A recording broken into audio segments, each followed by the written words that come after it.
O município de Caçador chega nesse 25 de março aos seus 90 anos de existência, comemorando inúmeras conquistas. Com aproximadamente 74 mil habitantes, é um município que se destaca no âmbito econômico de Santa Catarina, especialmente pela vocação industrial. Mas essa história toda começa bem antes do local se tornar município.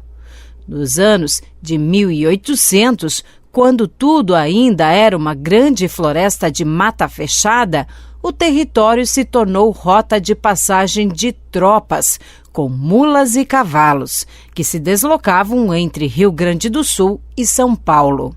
O historiador Gerson Witt conta que a geografia do território de Caçador permitia que os tropeiros atravessassem o Rio do Peixe, um fato histórico importante para uma época em que não haviam pontes. E nós temos três locais de passagem muito importantes. A principal, onde a cidade se desenvolveu, foi onde que é o Chaminé. O pessoal pode conferir que ali tem um local que o rio fica bem raso. Inclusive, acho que teve o pessoal de jipe que atravessa ali, porque é uma passagem natural. A outra é na Vila Curtis, onde tem a Pinguela, e a outra é lá na ponte do D'Agostini, um pouco para baixo. O Caçador cresce ao redor dessa passagem do Chaminé. Nós temos uma estrada que vai para Palmas, passando lá pelo D'Agostini, e nós temos outra estrada que vai para Porto União, passando ali pela Vila Curtis. A história conta que a primeira família a se instalar em Caçador, além dos índios e caboclos que moravam no território, foi a do tropeiro Francisco Correia de Melo. Em 1881, o município de Campos Novos se dá conta da importância da região e incentiva a Correia de Melo a garantir as posses das terras. Quando ele se estabelece aqui, ele já vai mudar essa questão, né, de ser um tropeiro, de viver apenas com tropas, e passa a ser um fazendeiro. Mas um fazendeiro do estilo da época. Poucos animais, uma criação de subsistência. Eu acredito que ele aproveitou também, como já era um caminho de tropas, para ser um ponto para os tropeiros aqui, para quem percorria essa região, para já ser uma referência para as pessoas. Ele devia saber muito bem as dificuldades que é você percorrer esses caminhos, levando animais, levando produtos, os perigos, as dificuldades desse caminho. E nós temos as cidades na nossa região, geralmente em torno de 25 quilômetros uma da outra. Porque é exatamente o caminho que você conseguia percorrer com uma tropa um dia.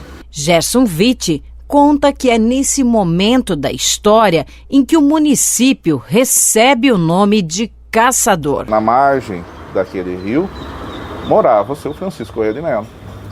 Quando chegam os trabalhadores da Estrada de Ferro, vão passar por aqui, nós imaginamos que ele tenha aproveitado isso para fazer uma renda extra, vendendo carne de caça, que era muito abundante na belíssima floresta de araucárias que tínhamos aqui. E aí o pessoal começou a dizer, vai trabalhar onde hoje? E um trabalhador dizia, eu vou lá no Rio do Caçador. E aí nós temos a ponte do Rio do Caçador, que deve ter sido levado bastante tempo, muito trabalho aqui, e isso tornou-se uma referência importante. Eu vou trabalhar na ponte do Rio do Caçador. E isso leva-se a pessoal chamado de Rio Caçador, e aí depois levou-se o nome da cidade. Então, muito provavelmente, nós temos, é quase certo isso, que o nome da cidade deve-se ao nosso grande pioneiro, Francisco Correia de Melo. A construção da estrada de ferro que ligou São Paulo a Rio Grande do Sul, margeando o Rio do Peixe, desempenhou papel central na história. A estrada de ferro foi o motivo da Guerra do Contestado, mas também possibilitou que muitos imigrantes se estabelecessem na região, contribuindo para o desenvolvimento econômico do local. Então nós tínhamos uma abundância natural, que depois da venda da madeira, você ainda conseguia pegar essas terras e vender para colonos, que podiam vir do Rio Grande do Sul, aproveitando a própria estrada de ferro. Ficava mais fácil chegar aqui. E era mais fácil vender, porque era mais fácil conseguir produtos, é mais fácil conseguir ferramentas, A estrada de ferro permitiu toda uma ocupação, uma colonização aqui. Sem isso, essa região não seria ocupada da maneira que foi. Não teria essa cidade aqui. A mesma estação ferroviária que recebia os imigrantes era responsável pela escoação da madeira extraída das terras. O presidente do Sindicato da Madeira, Aurélio de Bortolo, conta que pinheiros, embuias e cedros eram abundantes e foram o pontapé inicial de uma economia que é mantida até hoje. Inclusive, um fato interessante é que a construção de Brasília na década de 50 e 60 foi um dos grandes passos para esse desenvolvimento. Saindo dos campos de palmas e vindo para cá, tudo era mata nativa com essas espécies que tinham muito valor, no caso do pinheiro, e você precisava explorar isso. E quando chegou o trem aqui, então começaram a vir as famílias do Rio Grande do Sul para se instalar aqui, porque havia uma possibilidade de montar a indústria aqui, que lá também era uma terra de pinheiro, de onde eles vieram, e às vezes pessoas que lá não tinham essa oportunidade viram aqui essa oportunidade de vir aqui, trabalhar com a madeira nativa local e transformar isso em riqueza para eles e para a comunidade. As indústrias de madeira depois começaram a se tornar grandes indústrias compradoras dessas florestas e foram retirando a floresta e foi entrando a pecuária, a agricultura, a vinicultura, que foi tradicional, e é tradicional em caçador. Ainda na década de 60, os empresários das grandes empresas de madeira observaram que as reservas naturais das florestas estavam se esgotando e havia a necessidade de uma nova alternativa. Assim começaram os reflorestamentos de pinos. Um dos primeiros a adotar a iniciativa foi Primo Tedesco e depois Augusto Frâncio. Quando foi terminando a madeira aqui na região, assim, para industrialização, já começava a questão ambiental a ser tratada. Então, era um negócio assim, precisava racionalizar o uso dos recursos naturais. E aí foi que, indo para a Europa, o Augusto descobriu que lá era feito assim há muito tempo.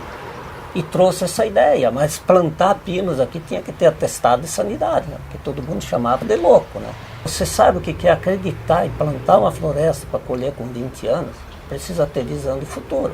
É relevante registrar que Caçador possui outras vocações, a exemplo da indústria de couro, metal mecânica, plástico, têxtil, entre outras. Porém, a indústria da base florestal foi e continua sendo um dos principais pilares econômicos, pois significa 45% da economia do município.